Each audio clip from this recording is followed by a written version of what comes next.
किसी की तरक्की देखकर लोग जल जाते हैं, ईर्ष्या द्वेष करने लगते हैं। ये स्वभाव लगभग सब लोगों में होता है, लगभग 99% कहें तो ठीक है।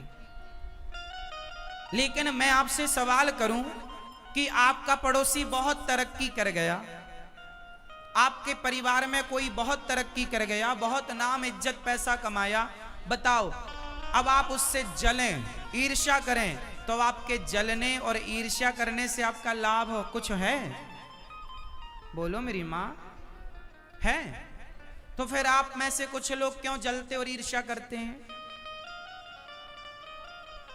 जब फायदा नहीं है तो क्यों क्यों क्यों अपने आप को जला रहे हो?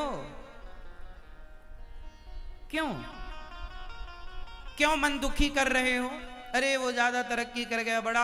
अब क्या एक बात बताएं, सब लोग अपने अपने भाग्य का कमाते खाते हैं। एक बाप के दो बेटे हैं, यदि बड़े बेटे के भाग्य में अमीरी है तो उसे अमीर बनना ही होगा, और छोटे के भाग्य में गरीबी है तो उसे गरीब बनना ही पड़ेगा। एक ही बाप के दो बेटे हैं और बाप अपना दोनों बेटों को बराबर धन देकर भी चला जाए, करोड़ों की जायदाद देकर भी चला जाए, पर भाग्य में दुख है तो वो सब कुछ नष्ट हो जाएगा और दुखी जीवन होगा। क्योंकि जो है भाग्य में, और ये भाग्य क्या चीज है? कल का किया हुआ कर्म आज के लिए आपका भाग्य बन जाता है। जो कल किया था, कल मतलब पिछले जन्म में जो कल किया उसका फल आज मिल रहा है। जो आज किया वो, भाई किसान खेत में बीज बोता है आज, तो आज ही फसल थोड़ी काटता है। जो कल बोया है वो आज काटेगा, जो आज बोया है वो। हाँ, तो आपका यदि आपके जीवन में दुख है, परेशानी है, तो ये समझो कि वो भाई, अब कुछ लोग जल्दी तरक्की कर जाते हैं तो सुनो, वो उनके पिछले जन्म का पुण्य उनका साथ दे रहा है, इसलिए वो कम मेहनत किए और कम समय में ज्यादा तरक्की कर गए, ज्यादा नाम इज्जत पैसा पा गए। परंतु उस पैसे को पा तो गए, पर उसका दुरुपयोग करेंगे तो वो समाप्त हो जाएगा।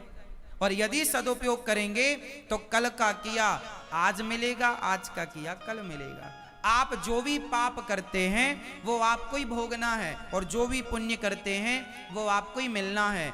जो आप किए हैं वो आपको मिलेगा, उसी को कहते हैं भाग्य। तो आपके भाग्य में, अब एक बात बताओ, एक ही तारीख में दो बच्चे पैदा हुए, एक गरीब के घर में, एक अमीर के घर में। अब अमीर के घर में जो पैदा हुआ वो चांदी के झूले में झूला झूलता है और सोने की चम्मच से दूध पीता है। और जो गरीब के घर पैदा हुआ उसकी माँ साड़ी का एक छोर इस पेड़ पर बांधती है, साड़ी का दूसरा हिस्सा दूसरे पेड़ पर बांधती है और साड़ी का झूला बनाकर बच्चे को झुलाती है। पीठ पर बच्चे को बांधकर दिन भर धूप में काम करती है। अब बताओ, दोनों बच्चे एक ही तारीख में पैदा हुए, पर एक पैदा होते ही गरीब हो गया, एक पैदा होते ही अमीर हो गया। तो बताओ, अमीर जो हो गया उसने जन्म लेते ही कौन सा पुण्य कर लिया कि अमीर बाप का बेटा बन गया, सोने की चम्मच में दूध पी रहा है। और इसने पैदा होती कौन सा गुनाह कर लिया, जो गरीब बना, इसे पेट भर रोटी भी नहीं मिलती, शरीर ढकने को कपड़े भी नहीं मिलते, भरपेट भोजन भी नहीं मिलता। तो क्या पाप कर लिया? कोई पाप नहीं किया। तो जो पिछले जन्म में पुण्य किया था वो तो इस जन्म में सुख पाएगा, और जो इस पिछले जन्म में कोई पाप किया था, कोई कर्म बिगड़ गए, तो बिगड़े हुए कर्म इस जन्म में भगवान ने अवसर दिया कि भाई तुम्हें रोटी के लिए भी स्ट्रगल करना पड़ेगा, पर मनुष्य का शरीर भगवान ने कृपा करके दिया कि जाओ अब अच्छे कर्म करना ताकि तुम्हारा अगला जन्म बढ़िया हो। इसलिए हर बुरे कर्म से बचो, क्योंकि वो आपको मिलेगा मिलेगा मिलेगा। कोई अंधा है, कोई लंगड़ा है, कोई बहरा है, कोई ऐसा है, कोई वैसा। क्यों है ऐसा? लाखों की दवाई कराने के बाद भी ठीक नहीं होता। कई रोग ऐसे होते हैं जो आज की टेक्नोलॉजी पर डॉक्टर उन रोगों को पता ना लगा पाते कि यह रोग कौन सा है। क्यों ऐसा है भाई? क्यों नहीं डॉक्टर ठीक कर पा रहे हैं? इसका मतलब यह है कि जब ईश्वर का दंड मिलेगा तो भोग कर ही मिटेगा, उसे कोई ठीक नहीं कर सकता।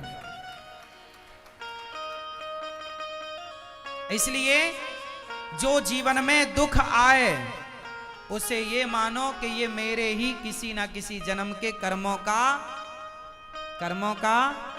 फल है। भीष्म पितामह को बाणों की सैया मिली तो वो उनके ही कर्मों का फल था,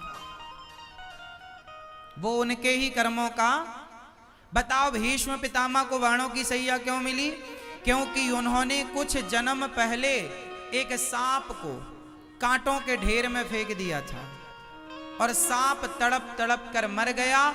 सर्प को कांटों की सैया पर लिटाया तो इन्हें बाणों की सैया पर लेटकर पिछले जन्म का, उस जन्म का हिसाब इस जन्म में चुकाना पड़ा। भीष्म पितामह जैसों को भी कर्म दंड भोगना पड़ा तो आप और हम बचेंगे क्या?